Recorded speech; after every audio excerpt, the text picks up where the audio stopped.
Today's episode is brought to you by Alexandra Park BJJ. Brazilian Jiu-Jitsu is a full contact martial art and combat sport that was developed in Brazil in the 20th century.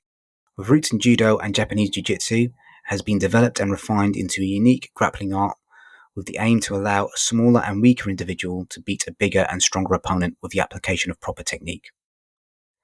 Based in Muswell Hill, North London, Alexandra Park BJJ's classes are designed so that you can develop your fitness levels, balance, coordination, and flexibility in a no-pressure environment, and to provide the opportunity to start a new sport at a reasonable price.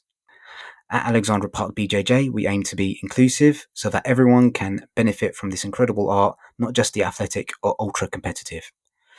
To book your free class, head over to alexandraparkbjj.co.uk or email inquiries at alexandraparkbjj.co.uk.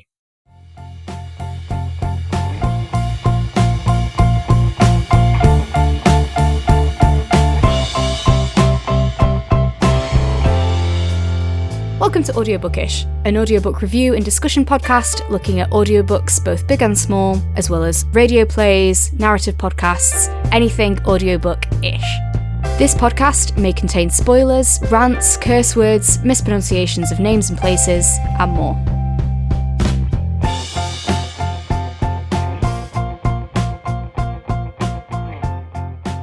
Hello everyone, you're listening to Audiobookish, an audiobook review and discussion podcast.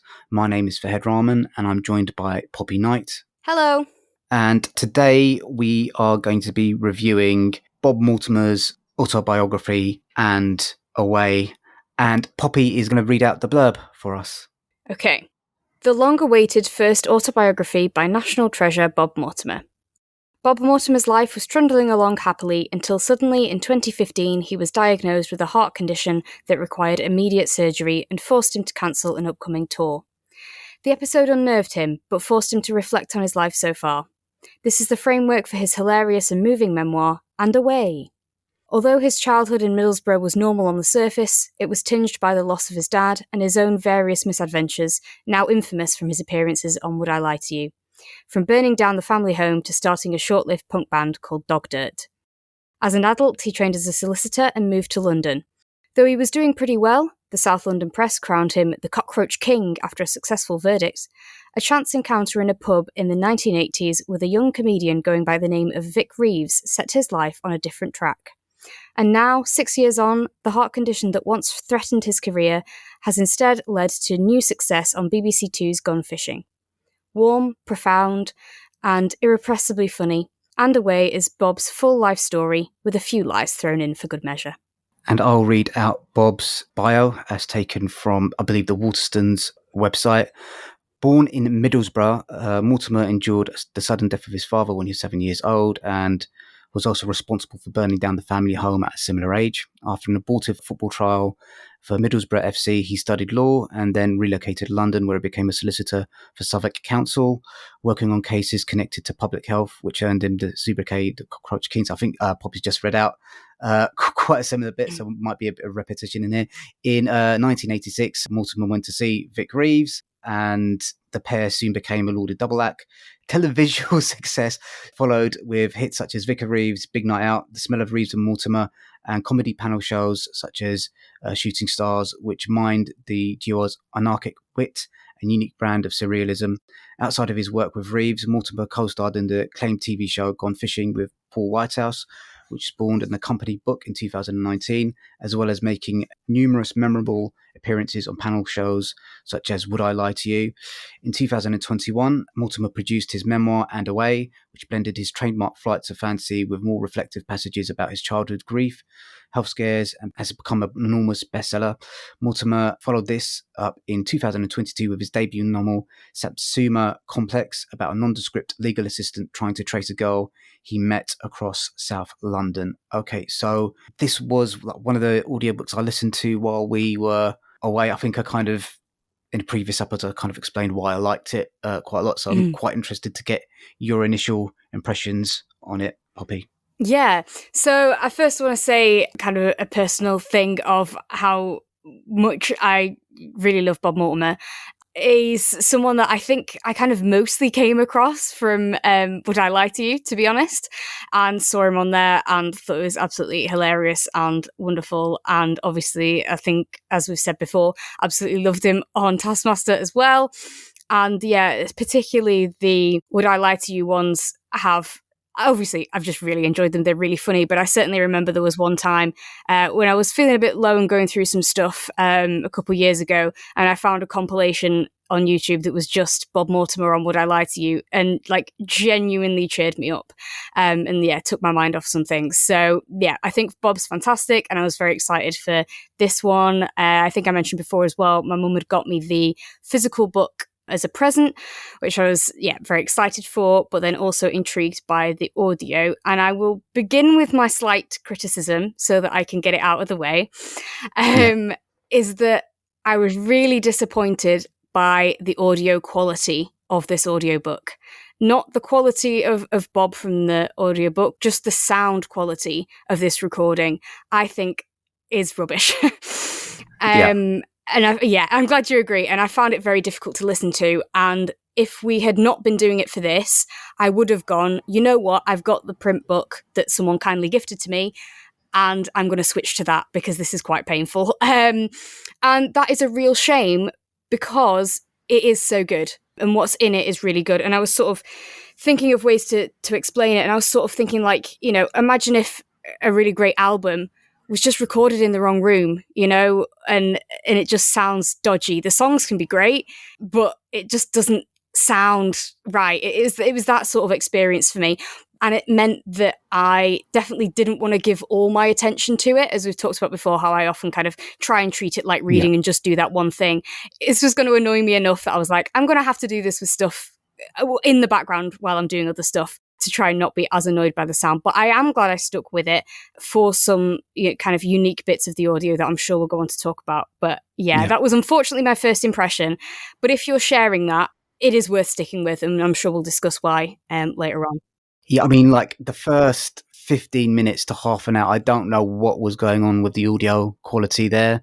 I don't know if it was like they weren't able to get him into a studio and he was recording from home perhaps, or it just sounded like it was like overproduced a little bit, like they had to remove like a lot of background noise, or there was something going on there. It sounded like not tinny, but there's kind of it didn't sound like naturalistic, especially because I'm a big fan of his podcast Athletico Mints, right? Yeah, and the audio quality there is like quite good, so I was kind of quite excited about that. But yeah, I agree with you. The audio quality, especially at the beginning, was pretty. Maybe I became acclimatized to it after a while, but yeah, it's kind of it's a bit jarring when you first start listening to it. Yeah, for sure. And it's such a shame. And, it's such a big title, such a big name, such a big publisher. It is a real shame that it wasn't so good on that. And yeah, similar to you, I can't pin down exactly what it is. I hope that at some point with working more in audio, I'll get to the point where I can instantly hear something like that and go, aha, the issue is this. And that would be good, or at least be able to describe it. But yeah, that was a real shame. But I think that's pretty much my only negative on this, which is a good thing.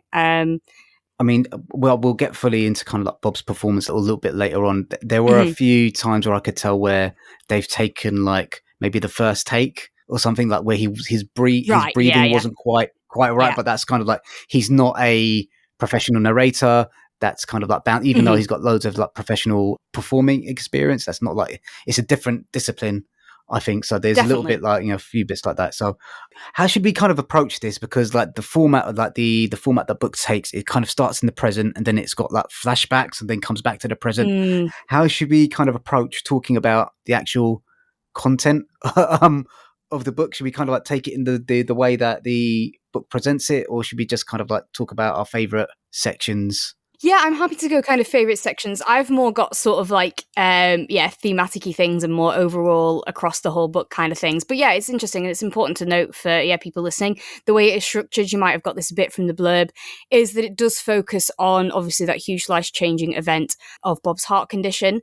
And when he kind of discovered that and his rehabilitation from that, and, that's sort of the central thread that it's all focused around. But then you have a lot of back and forth in his life, his career, different ages, love life, all sorts of things like that that are melded together. And I felt like that structure was nice. I quite liked that. Yeah. Let's go with like favorite bits then. So do you want to go first? Like, what were your kind of favorite sections and like the thematic stuff that grabbed you? Yeah, so like I said, I'm not sure about sections specifically, and I think I definitely will, even if I don't listen again, I will definitely read again to pay even more attention to all his stories and stuff. It was interesting because, like, yes, some of them I knew from, like, Would I Lie to You stuff.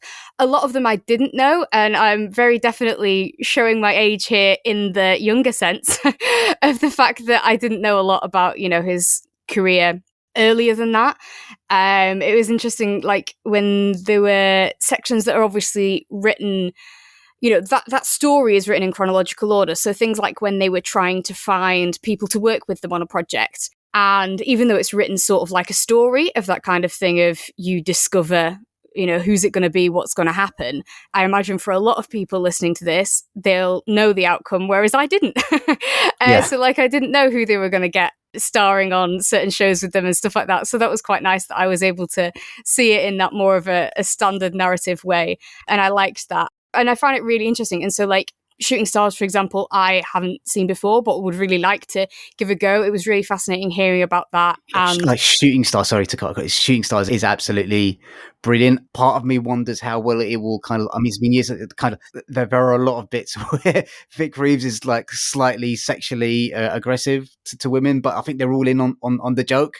Yeah, when I heard that bit, I did think that had probably aged poorly. And I think there are some things in this that are referenced that sort of show an of its time kind of feel to them. And yeah, and it's the kind of thing where it's definitely about when it's appropriate. So like the times when some of, you know, the cast members were really game for it, that's the kind of thing where that's appropriate, you know, even now, but it's not appropriate across the board, and it's not appropriate just because they're women and all that kind of stuff. But yeah, I certainly want to check it out. And yes, with that caveat in mind.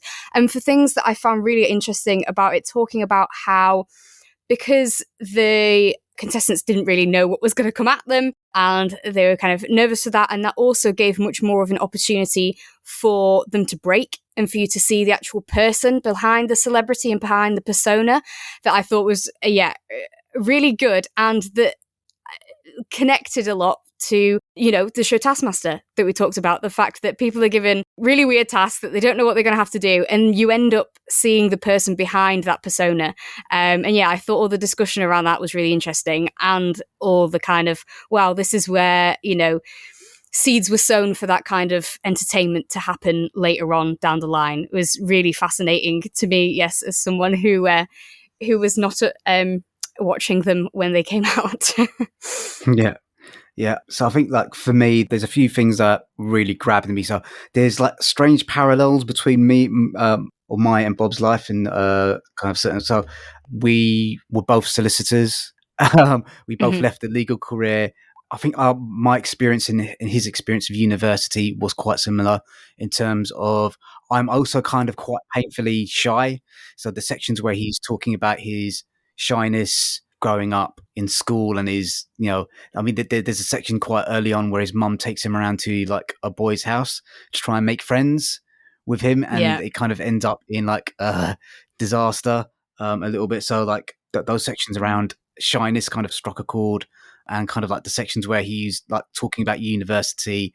There's one section where he talks about going to like a student university bar and trying to make himself look intriguing, so a woman would like approach him. And that's pretty similar to many experiences that I've had. Try and be the cool loner in the corner, and it doesn't really work that well, unfortunately. But yeah, it's weird when you read a book. So my experience is like quite similar to that, and he's got a weird. I mean, there's one line in the book that where he talks about how shyness is like such a terrible thing, and that really struck a chord with me because I firmly agree with that a lot. But it's also a very, very funny book as well. So like that's where the parallels ends, because like Bob is like I mean, I don't know how his brain works, to be honest with you. Yeah. It's so interesting what you say about that, because I think it's an important thing to know. Obviously, we're encouraging people that they should go and listen to this. I think it's not a spoiler to say that we're going to recommend it, or at the very least, read it if you can't stand the sound quality. But he says at the end, near the end at least anyway, and I think it's important to share this if people aren't going to, is a reminder to give the quiet people the opportunity to express themselves. And yeah, if you know a quiet one in your school or your work or that you see around, kind of that, giving them the space to come out of their shell and stuff like that, because they might end up being one of the, most outgoing, hilarious entertainers and giving the world such a gift. And even if not, they'll give you such a gift. They have so much to offer, but they're not necessarily going to make the jump themselves. And I thought that was a really important point that, you wouldn't necessarily imagine, certainly like people in the public eye and things like that, we often don't think about them being shy, and how it really does just take someone to help coax people out of their shells, I think. Yeah, agreed. So kind of the book starts off with his, not necessarily heart attack, but he's about to go on tour, and he decides to get a test from a doctor, and his reaction to that, I think, was kind of like quite raw, the way that he wrote that down in the book about his basically his terror about what was to unfold, and then kind of that the rehabilitation process as well seemed to me like really, really tough to go through. Yeah. Oh, for sure. Yeah, definitely. Yeah. And it is definitely a book that he does, open himself up very definitely and talk about things seriously, as well as talking about things comically and stuff like that. And again, I think for me, for the fact that it's mentioned on a Taskmaster episode with him in bringing in the breath equipment thing of, he had to blow into it hard enough that it would go up to the smiley face. And that is obviously quite a wholesome moment on the show. And good that it is treated wholesomely. It is very rightly treated as, well, of course he's got to win because we're very happy that he's alive and with us. And so it was nice for me knowing about that, but only through basically that little section and hearing more about that and how it went. And it's definitely a difficult thing, and both the medical side of it and the how he himself was taking that and going through it, and then also how that connected with how he viewed his friendships. And certainly the thing that then led to this new fishing program came from actually opening up to a friend about dealing with a heart condition and stuff like that. Yeah, I felt that section of the book, especially with like where he talks about Paul Whitehouse basically not leaving him alone, kind of like forcing him to kind of like basically get up. I thought that was kind of like I think that's a really fascinating section for a kind of like a lot of reasons. I know a lot of because at that stage he talks about prior in the book where he talks about he doesn't really go out that often with his mates. He's got like he's a couple of comedians that he talks to when he heads into London, but he doesn't really have people around his house and stuff like that. And it's really nice for Paul to kind of like go out of his way to kind of force him to kind of interact with people. And you need sometimes you need someone like that that's not going to necessarily take no for an answer and kind of force you to get off your backside and do something productive. No, I feel that for sure. So there's quite a lot of like anecdotes in the book. Which one of those were your kind of like favorite ones? Oh God, I'm not so sure about There's that. so many. Yeah, exactly. I didn't necessarily pick out anecdotes. One thing I liked about the anecdotes themselves, and this sort of connects to how good the audio was, is that one of the reasons this is definitely worth sticking with is that his impressions of other people are great. If he's doing kind of a character voice of someone from a certain area, or his Vic Reeves impression I thought was really quite impressive, or just he's doing a funny voice because it's dialogue that he's doing in this anecdote story was really, really good. And that's certainly a huge asset to listening to it as opposed to just reading it, that brought those anecdotes to life, I think.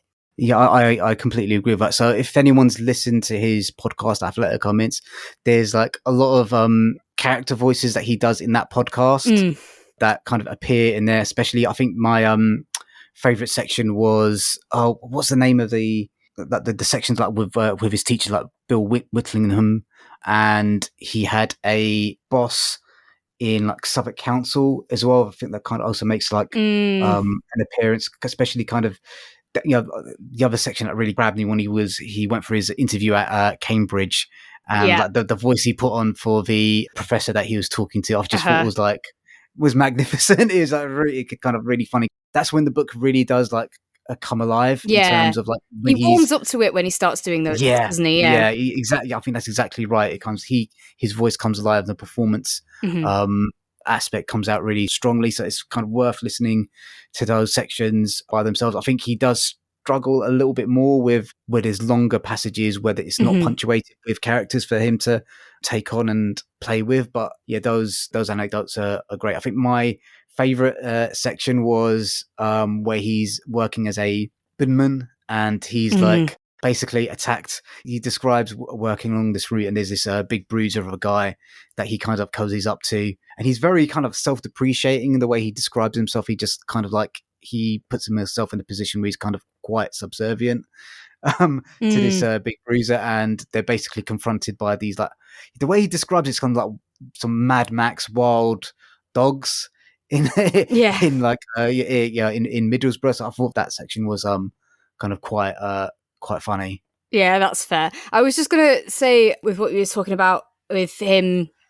getting more into it and potentially struggling on some bits, I thought it was interesting, actually, in a sort of quite a meta way, in that he talks about how he found it difficult on a program that they were doing, acting as himself.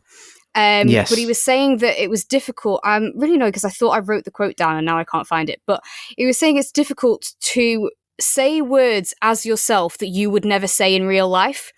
And I think that sort of sums up moments where you might say stumbled a little bit on these ones, because when you're writing a book versus, speaking, there's differences. There's differences in how you structure the sentences and the sorts of words you're going to use and things like that. And I think it was more that kind of thing. It was more, this is him, it is his voice, but it's not his speaking voice. And it's difficult to, I potentially found that difficult to do the same sorts of emphasis, because he was just concentrating on getting those words right that, don't trip off the tongue as easy as they go into your head if you're reading it, or as easy as just casual spoken word would. But it's certainly not something that distracts away from it. And I 1,000% would say that it was definitely better to have him giving that great performance that, is potentially not as strong as a professional narrator in other instances than it being a professional narrator. I think it's certainly right that Bob did this recording, and it does sound great, even if there's bits where you can tell he's reading something that he's written. So and then connection to that, actually, so other bonuses of the audiobook, I guess, is that there's actually some like sung stuff in there. I love that stuff. Incredible. Incredible. Yeah. So you get like he sings a song that his band had.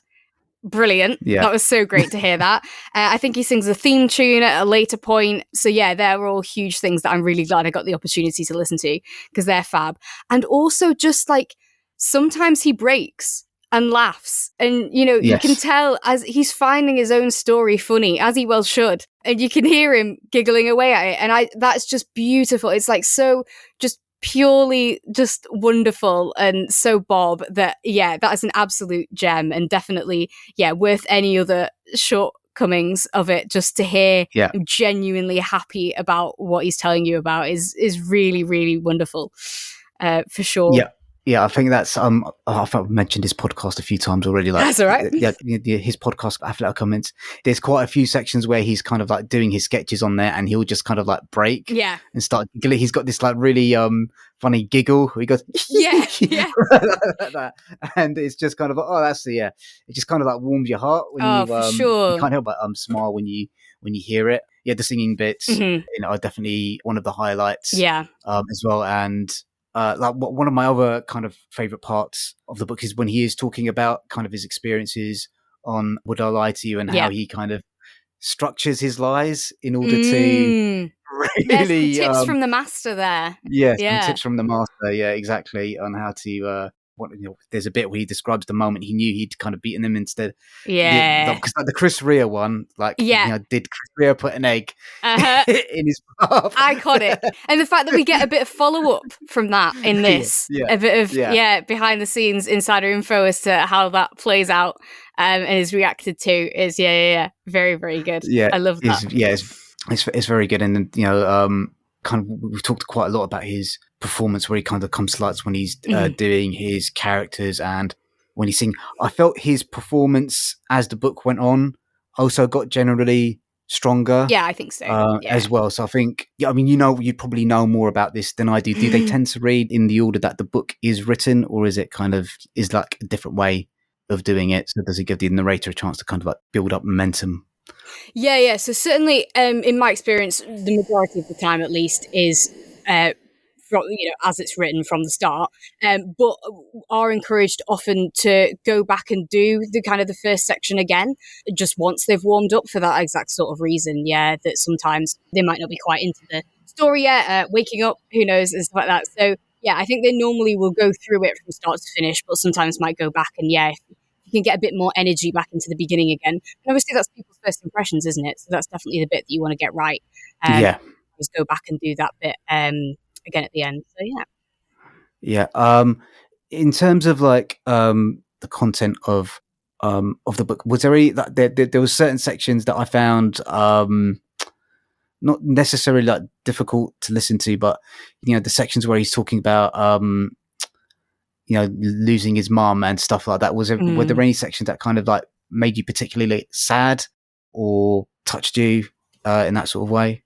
I was certainly, surprised by kind of the darker elements in there that I wasn't necessarily expecting. Yeah. And did find a lot of it quite moving in general. I don't know if there were particular huge moments themselves that stood out. There was quite a lot, and his relationship with his mum certainly is an important and a poignant one. And to be fair, probably the letter that he found that he'd written for her and she'd kept, I think that was really quite an emotional moment in that section. So yeah, I mean, it's one of those things that because to me Bob seems like quite a cheery, like happy-go-lucky sort of guy, especially when you see him on like shows like Taskmaster or Would I Lie to You? You wouldn't necessarily know that there's like quite a lot of sadness, quite a lot of sad things that's happened, and he's struggled quite a lot with shyness, mental health. Kind of that's another thing that I wasn't really aware of. That he struggled with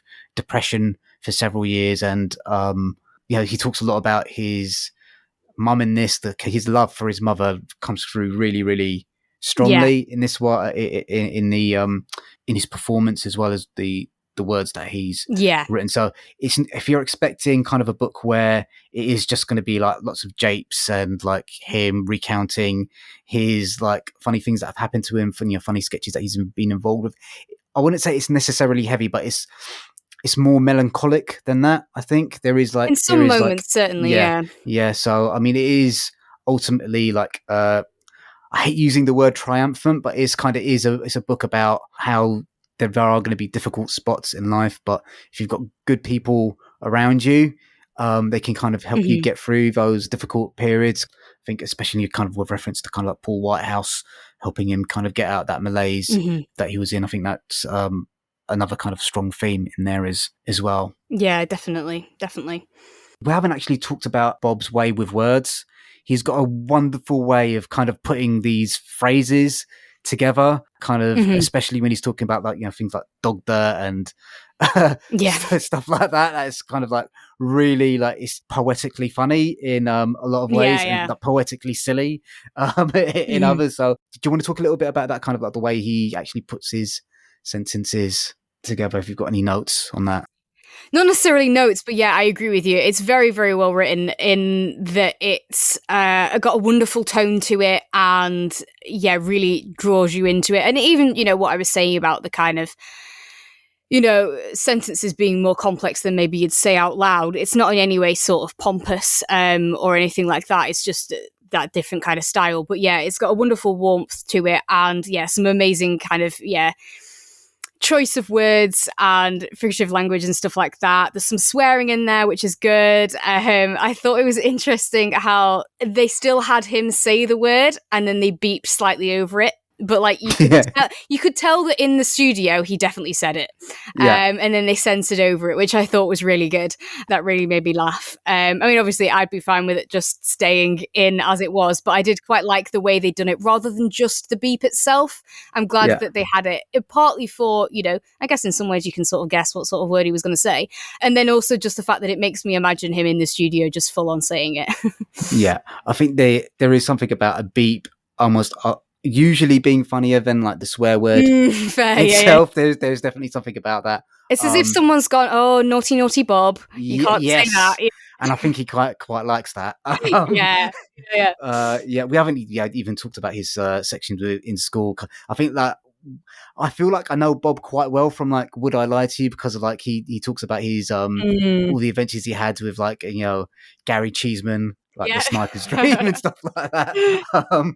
But yeah, it's lovely to kind of get more detail on that. So yes, sure. As I was saying, the technical deficiencies in like the recording do let down otherwise a really rather excellent performance from Bob. And yeah, his life story certainly struck a chord with me because I saw certain like parallels between our two lives. I mean, I would say I don't take like 20 sugars in my tea, and I do try and keep rather more fit and healthy than he does. But yeah, it's a book that really struck a chord with me, and that I really enjoyed. And I think I'd recommend wholeheartedly, just with the proviso you do need to get over that hump of like the technical quality of the audio recording.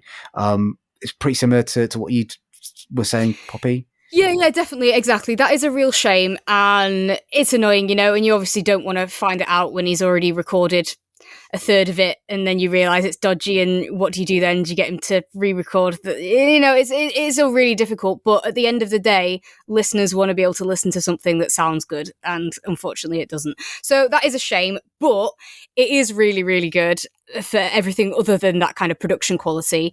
And yeah, it has some reasons why sticking with the audio is worth it. But equally, if you want the stories and you can't get over that hump, then definitely read it and find out the stories, both the emotional ones and the really funny ones. So yeah, I really liked as well finding in it how much he loves cats. That was important to me. That was nice to learn quite how much to him. So that was a nice little personal connection for me in there on that one anyway. And do recommend it. I think it is really good. And what a terrible tail off. I definitely recommend it. Yeah, just kind of like one last note from me. For fans of like athletic comments, you can definitely see like the origin stories of certain character voices that he puts on within the audiobook. So it's definitely worth listening to it for that reason. Okay, so that's a firm recommendation from both of us.